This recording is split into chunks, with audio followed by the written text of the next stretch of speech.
Assalamu alaikum. This is me Panna Habiba. Welcome to my interesting blog. আজকে যে ব্লগটা দেখাবো এটি আসলে খুবই ইন্টারেস্টিং। এটির নাম দিয়েছি আমি গরিবের এসি। তো গরিবের এসিটা করার জন্য আমাদেরকে এইভাবে একটি পাত্রের মধ্যে পানি নিয়ে সেটি রেফ্রিজারেটরে রাখতে হবে। এখানে আমি রেখেছি, কিছু বরফ হয়েছে আবার পানিও রয়ে গেছে। তো এটা আমি আবার বরফ করতে দিব। যখন ফ্রিজে রেখে বরফ হয়ে যাবে এটি আমরা বের করে নিব। আবার এই বরফটাকে কি করব?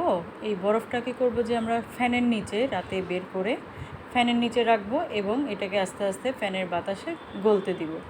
আর এটি ফ্যানের বাতাসে হয়ে যাবে আপনার সম্পূর্ণ এসির মতো। আমি কিছুক্ষণ রেখেছি, আমার বরফটা গলতে শুরু করেছে, একদম পানি পানি হয়ে যাচ্ছে।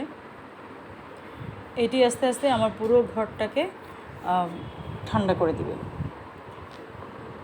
আমি প্রচণ্ড গরমে যাতে সবার উপকার হয় সেই জন্যই আজকে এই ব্লগটা রেডি করা। এটা আমার নিজস্ব, এখানে কারো হাত নেই। ধন্যবাদ।